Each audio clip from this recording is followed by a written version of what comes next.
नमस्कार, मैं हूँ अद्वितीय त्रिपाठी और आप सबका पुनः स्वागत है हमारे यूट्यूब चैनल अद्वितीय मैथ्स क्लासेस में।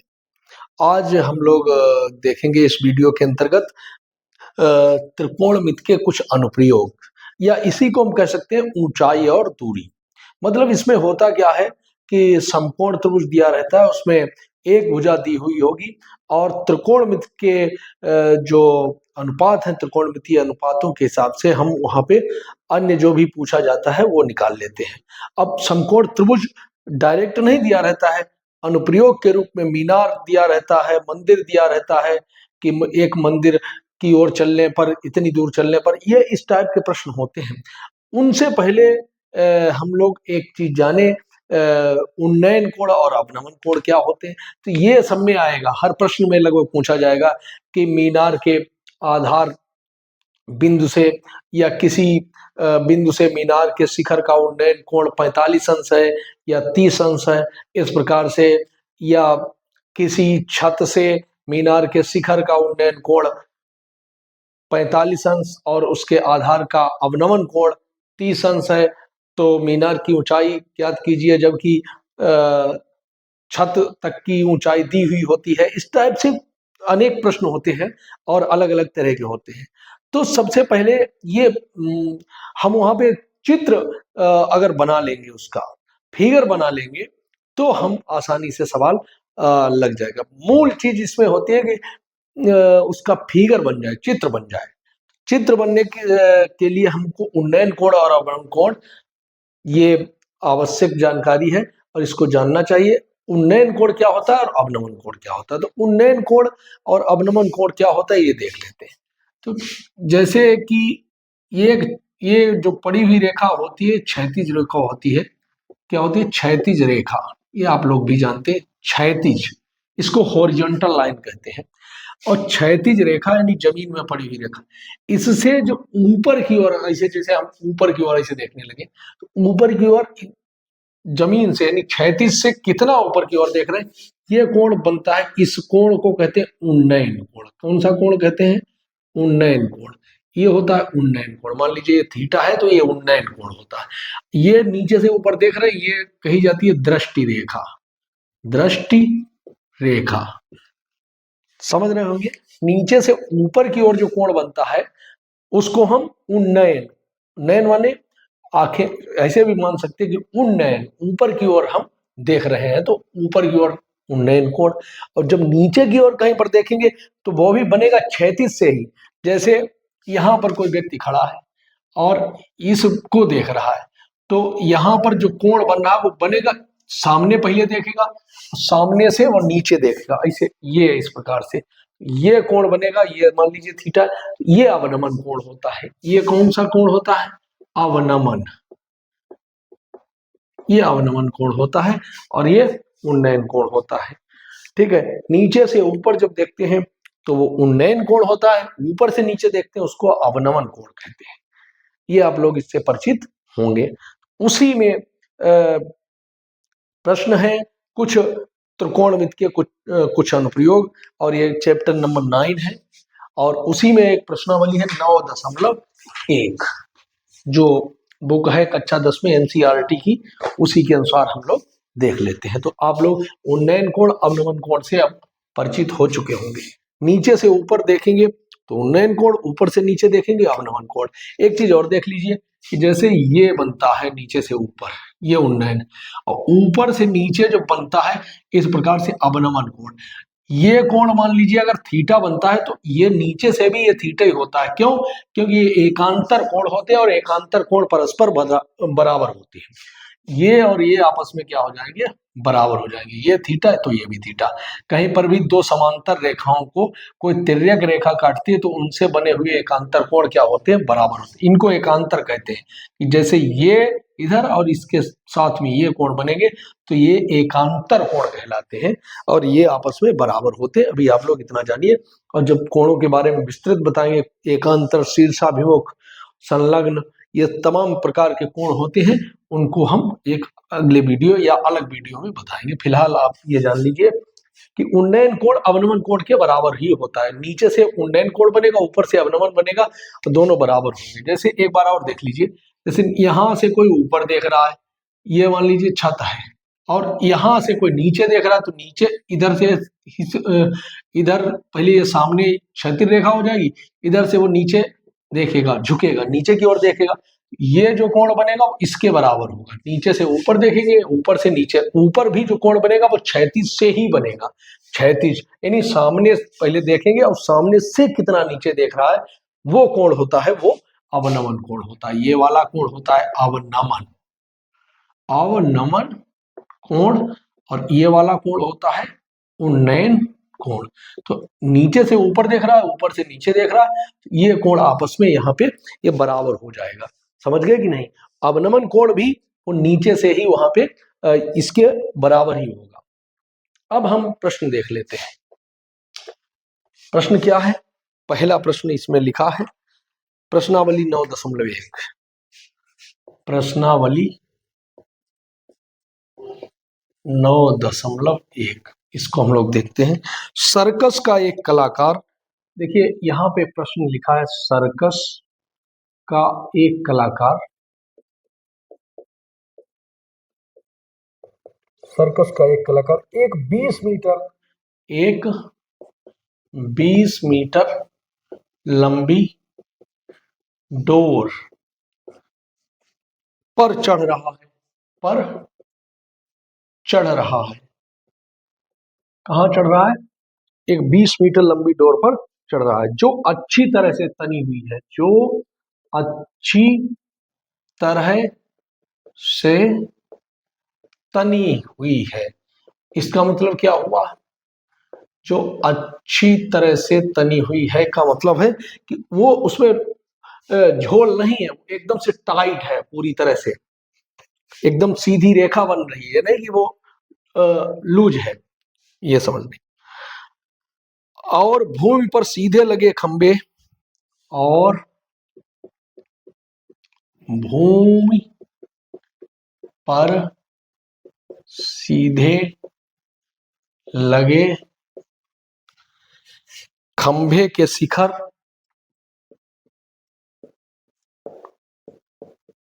खंभे के शिखर से बंधा हुआ है, बंधा हुआ है। यदि भूमि स्तर के साथ डोर द्वारा बनाया गया कोण 30 अंश हो, यदि भूमि स्तर से, भूमि स्तर से, भूमि स्तर के साथ, सॉरी, भूमि स्तर के साथ डोर द्वारा बनाया गया कोण 30 डिग्री हो, कितना हो? 30 डिग्री हो, तो खंभे की ऊंचाई ज्ञात कीजिए। किसकी ऊंचाई ज्ञात करनी? खंभे की ऊंचाई ज्ञात कीजिए। अब कैसे ज्ञात होगी, यहाँ पे देख लीजिए। बहुत ही आसान प्रश्न है, बहुत ही लिखा बहुत बड़ा है कि सर्कस इस टाइप से इतना लंबा लिख दिया गया, तो ऐसा लगेगा बहुत ही कठिन प्रश्न है, लेकिन बहुत ही आसान प्रश्न है। कैसे? सबसे पहले देखिए, सर्कस का एक कलाकार एक 20 मीटर लंबी डोर पर चढ़ रहा है, तो 20 मीटर लंबी डोर पर चढ़ रहा है, जो अच्छी तरह से तनी हुई है और भूमि पर सीधे लगे खंभे के शिखर से बंधा हुआ है। यदि भूमि स्तर के साथ डोर के द्वारा बनाया गया कोण 30 अंश, इसका मतलब डोर जो है वो झुकी हुई है। जैसे ये खंभा है, यहाँ पे ऐसे समझ लीजिए, ये खंभा है, और प्रश्न में यहाँ पे उन्होंने आकृति भी दी है, आकृति दे भी दी है, नहीं भी दी होती तो हम लोग ऐसे बनाते, ये खंभा है, और यहाँ से इस प्रकार से ये डोर इसके खंबे के शिखर पर बंधी है। जो खंबा होगा, ए भी मान लीजिए एक स्तंभ है, खंबा है, और खंबे का शिखर ए है, और खंबे का आधार बिंदु बी है, जड़ बिंदु या इसी को पाद बिंदु भी कह सकते हैं।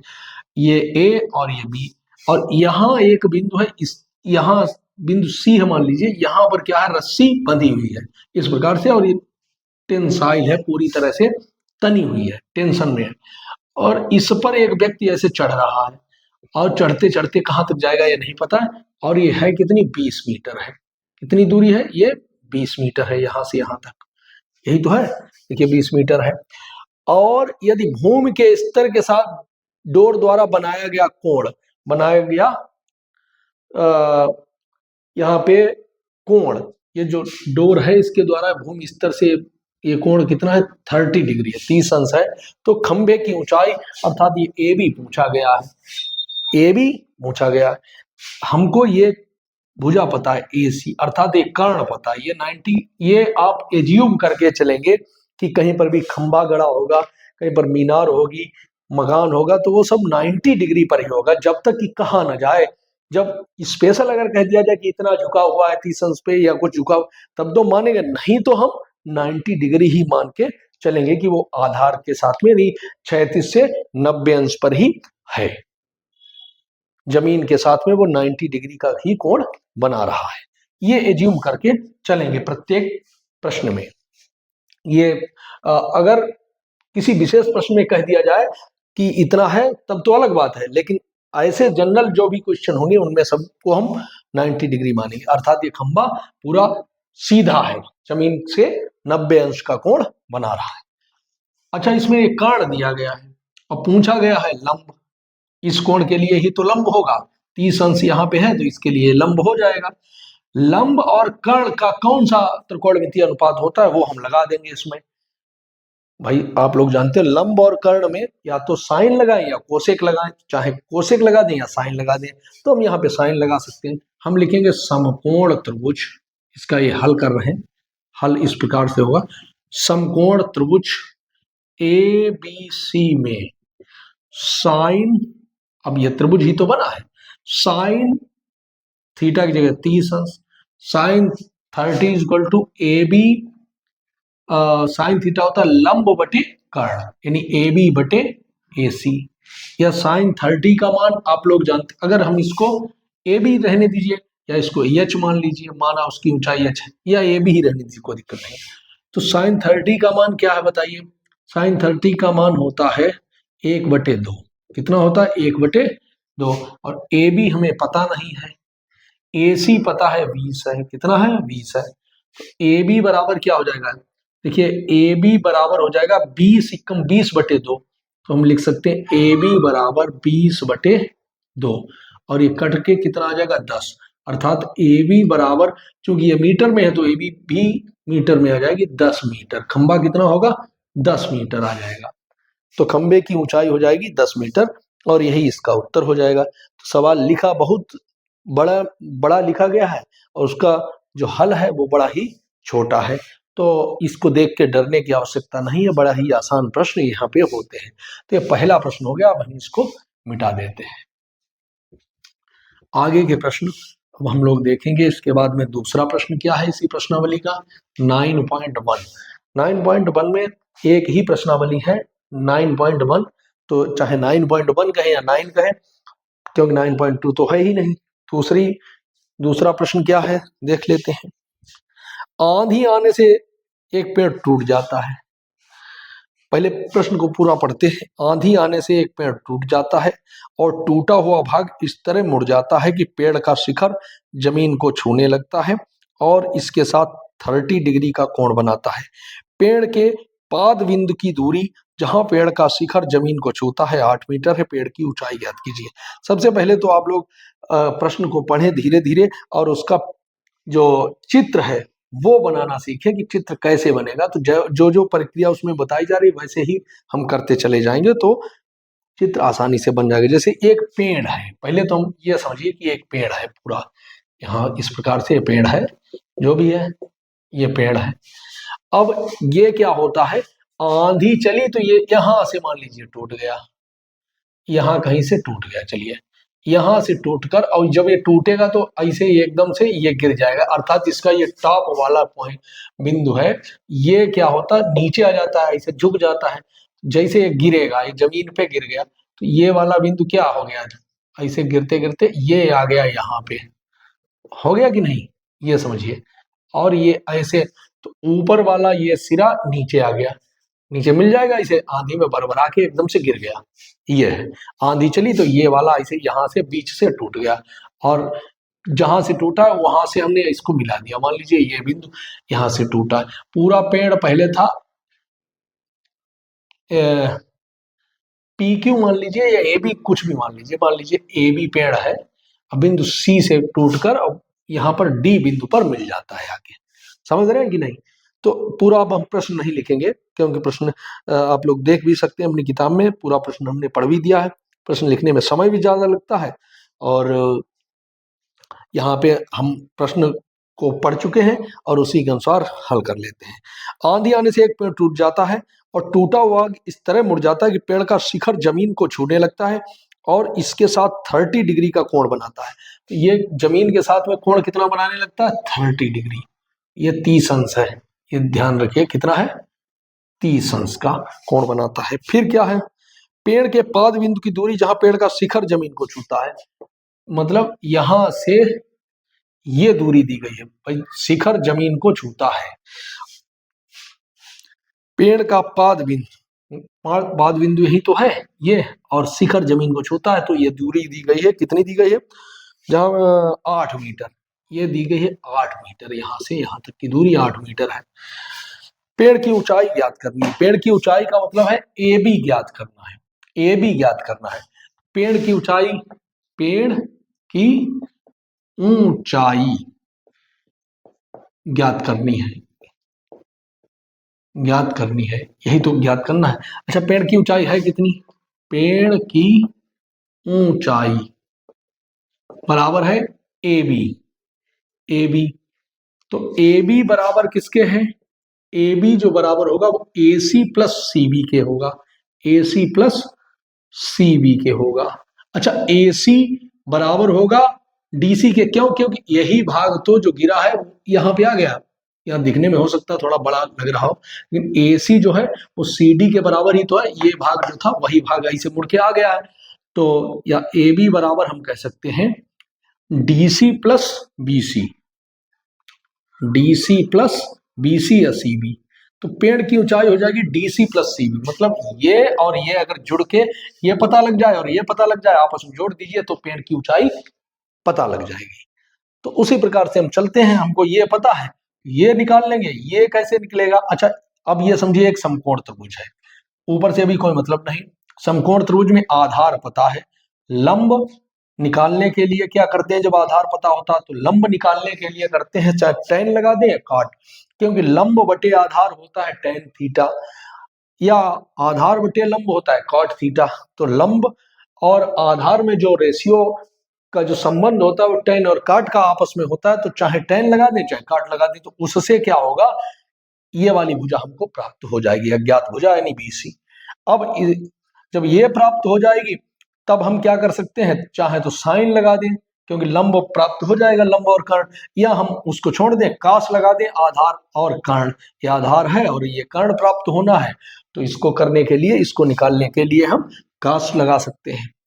तो उसी प्रकार से अब हम करते हैं, हम यहाँ पर लिखते हैं समकोण त्रिभुज, समकोण त्रिभुज सी बी, ये समकोण है सी बी डी में एक, पहले तो हम tan लगाएं, tan 30 is equal to B C upon B D.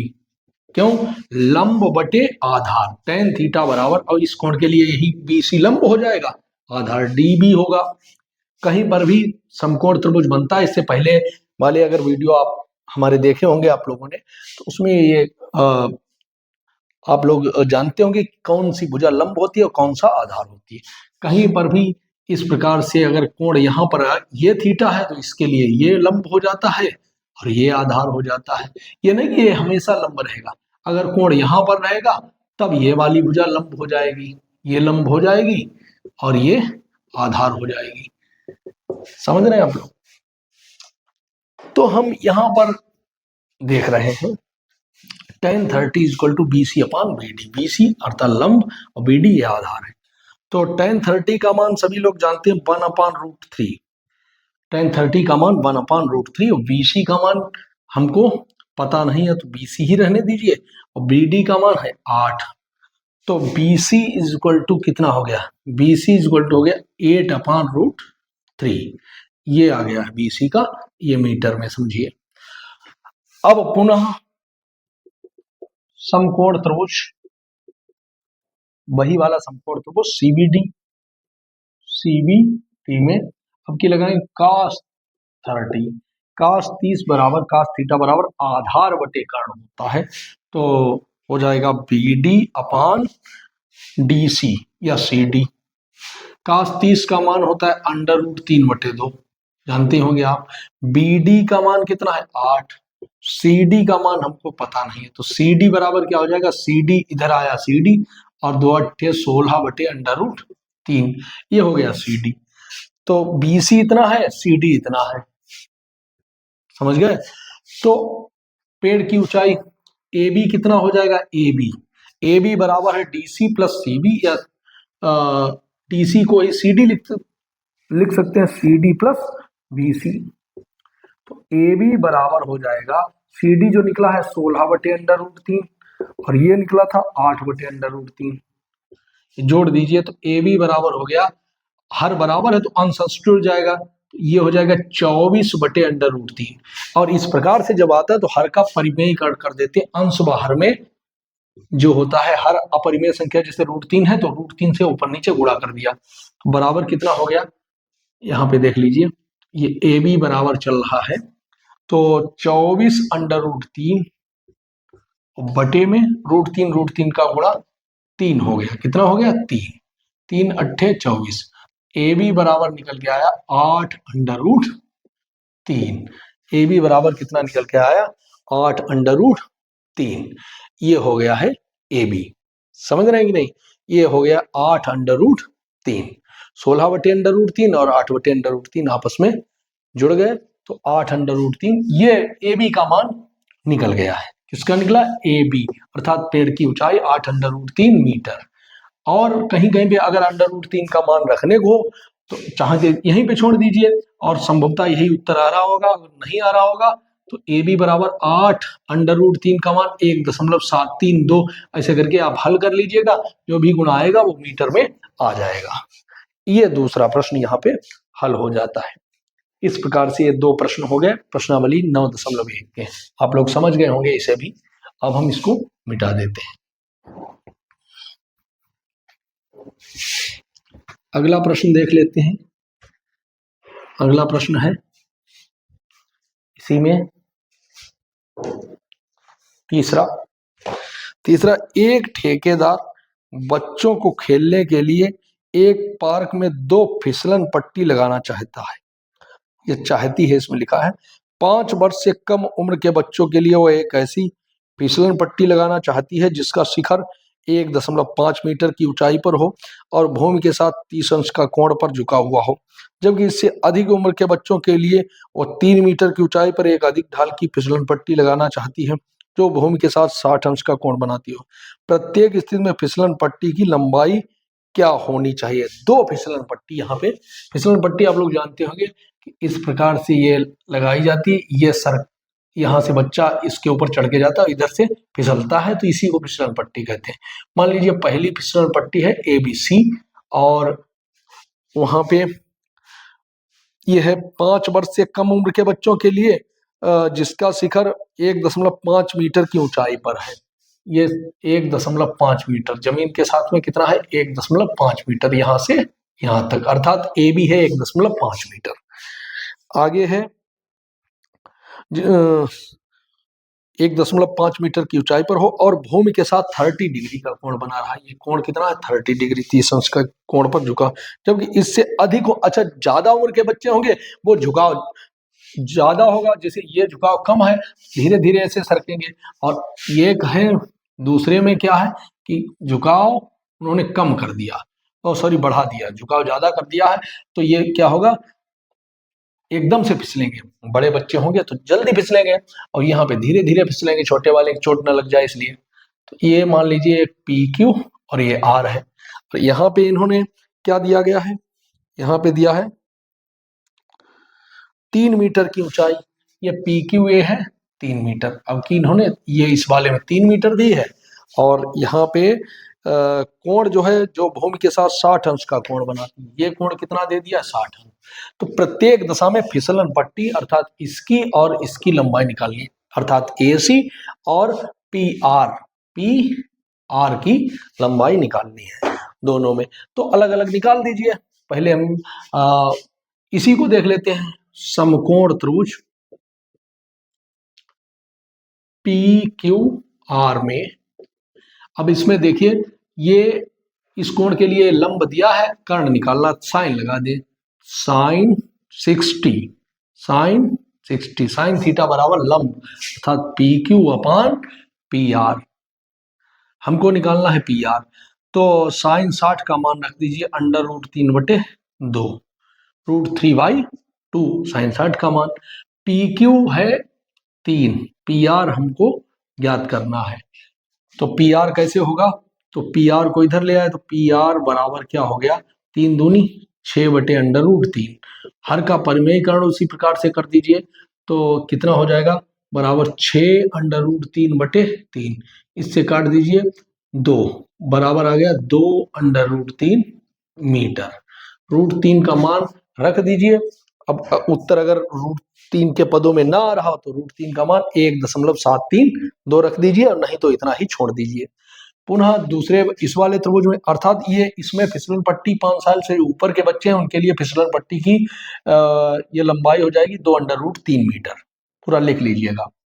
दूसरे इसमें समकोण त्रिभुज हम लिखेंगे, समकोण त्रिभुज ABC, ये ऐसे 90 यहाँ पे बना लेंगे। ABC में साइन यहाँ पर भी लगाएंगे, साइन यहाँ 30 है, sine 30 equal to AB upon AC। Sine 30 का मान होता है 1/2, AB कितना है 1.5, और AC इधर आया, AC बराबर 2 और 1.5 का गुणा हो गया, 1.5 दूनी 3 हो जाएगा, कितना हो जाएगा 3, तो 3.03 मीटर यहाँ पे लिख सकते हैं। अर्थात इसमें 3 मीटर होगी और इसमें 2√3 मीटर होगी। तो ये इस प्रकार से हो जाता है।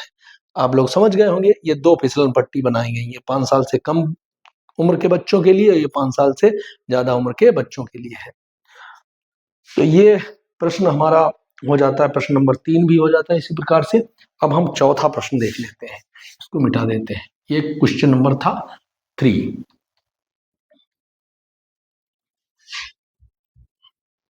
अगला प्रश्न क्या है उसको हम लोग देखते हैं। अगला है सवाल नंबर 4। सवाल नंबर 4, भूमि के एक बिंदु से जो मीनार के पाद बिंदु से 30 मीटर की दूरी पर है। देखिए एक मीनार है, पहले तो मीनार बनाएंगे, बिल्कुल सीधी बनाएंगे यहाँ पे, ये समझिए मीनार है, ठीक है, AB मीनार है, क्या है मीनार है। भूमि के एक बिंदु से जो मीनार के पाद बिंदु से 30 मीटर की, मीनार का पाद बिंदु क्या होता है, जो उसका निचला हिस्सा होता है वो पाद बिंदु, और शीर्ष बिंदु होता है बिल्कुल ऊपर वाला। इससे 30 मीटर की दूरी पर एकदम से, चाहे इधर भी बना सकते हैं या इधर भी बना सकते हैं, कितनी मीटर की दूरी पर, 30 मीटर की दूरी पर ये एक बिंदु है, और इस बिंदु को हमने मान लिया C। और इस बिंदु से क्या हो रहा है, देखिए भूमि के एक बिंदु से जो मीनार के पाद बिंदु से 30 मीटर की दूरी पर है। भूमि का एक बिंदु है जो मीनार के पाद बिंदु अर्थात B से 30 मीटर की दूरी पर है। मीनार के शिखर का उन्नयन कोण 30 अंश है। यहाँ से शिखर का उन्नयन कोण कितना बन रहा है, 30 अंश। अब उन्नयन कोण है तो नीचे से ही बन रहा है, 30 डिग्री हो गया। पूछा क्या गया, तो मीनार की ऊंचाई ज्ञात करना है। मीनार की ऊंचाई अर्थात AB निकालना है, AB ही तो मीनार है। तो इस प्रकार माना AB मीनार है, ये सब लिख लेंगे। और हम थोड़ा डायरेक्ट कर रहे हैं, हम यहाँ पर लिखेंगे समकोण त्रिभुज ABC में, यहाँ पे लिख सकते हैं कि माना AB मीनार है तथा बिंदु C, इतना ही लिख दीजिए तब भी कोई दिक्कत नहीं। तब समकोण त्रिभुज ABC में आगे क्या है, देखिए आधार दिया गया है और ये लंब निकालना है, तो tan लगा सकते हैं हम आसानी से। तो समकोण त्रिभुज ABC में tan थीटा का मतलब 30 बराबर AB अपान BC। tan 30 का मान होता है 1/√3। ए बी का मान पता नहीं तो ए बी ही रखिए, बी सी का मान 30 है, 30 लिख दीजिए। तो ए बी बराबर क्या हो जाएगा, देखिए ए बी बराबर 30 हो जाएगा, या ए बी बराबर हो गया है 30/√3, ऊपर नीचे √3 से गुणा कर दिया, तो ऊपर हो गया 30/√3 और नीचे कितना हो गया √3, 3 हो गया, 3 दहामन 30, 10/√3 और √3 का चाहो तो मान रख दीजिए 1.732, तो आ जाएगा ये 17.32 मीटर। ये मीनार की ऊंचाई हो गई, और यहाँ पर भी छोड़ देंगे ये मीटर, तब भी कोई दिक्कत नहीं है, √3 के पदों में आ जाएगा। ये इसका उत्तर हो गया है। ये हो गया सवाल नंबर 4। 9.1 प्रश्नावली का ये चौथा प्रश्न हो जाता है। अब हम इसमें देखेंगे अगला प्रश्न। अगला प्रश्न क्या है चौथे के बाद में, अब हम देख लेते हैं 5वां प्रश्न। 5वां प्रश्न क्या है, भूमि से, देखिए लिखा है भूमि से 60 मीटर की ऊंचाई पर एक पतंग उड़ रही है। भूमि से 60 मीटर की ऊंचाई पर एक पतंग उड़ रही है। पतंग में लगी डोर को अस्थायी रूप से भूमि के एक बिंदु से बांध दिया गया है। भूमि के साथ डोरी का झुकाव 60 अंश से, यह मानकर डोरी में कोई ढील नहीं है, डोरी की लंबाई ज्ञात कीजिए। जैसे ये पतंग उड़ रही है, यहाँ पे ये ऐसे पतंग है और ये उड़ रही है यहाँ से, और यहाँ पर भूमि पर ये बांध दिया गया कहीं से, और इधर से आते, अगर सीधी ऊंचाई की बात करें तो उन्होंने बताया है यहाँ पे प्रश्न में कि भूमि से 60 मीटर की ऊंचाई, भाई नीचे से ऊपर की यही तो 60 मीटर होगी, जमीन से 60 मीटर की ऊंचाई पर एक पतंग उड़ रही है। मान लीजिए ए बिंदु पर पतंग है, बी ऐसा बिंदु है जहां से डायरेक्ट ऊपर देखते हैं तो पतंग को दिखाई पड़ती है। तो ये ए बिंदु पर पतंग है, और ये कितना कोण बन रहा है 60 डिग्री। ये उन्होंने दिया है कि इसको बांध दिया जाता है, और जो बांधने पर क्या है 36 से 60 अंश का कोण बनाती है। जो डोरी है, और डोरी में कोई झोल नहीं है, वो पूरा तनाव में है, पूरी सीधी है एकदम से, ये मान के हम चलेंगे। उन्होंने लिखा है कि ये मानकर कि डोरी में कोई ढील नहीं है, डोरी की लंबाई बताना है, भूमि के साथ डोरी का झुकाव 60 अंश है, अर्थात ये कोण 60 अंश बना रहे। हमको ए सी निकालना है, क्या निकालना है ए सी। ए बी हमको पता है, तो ये पता होने का मतलब है लंब पता है और कर्ण निकालना है। तो डोरी क्या है ए सी ही तो डोरी है।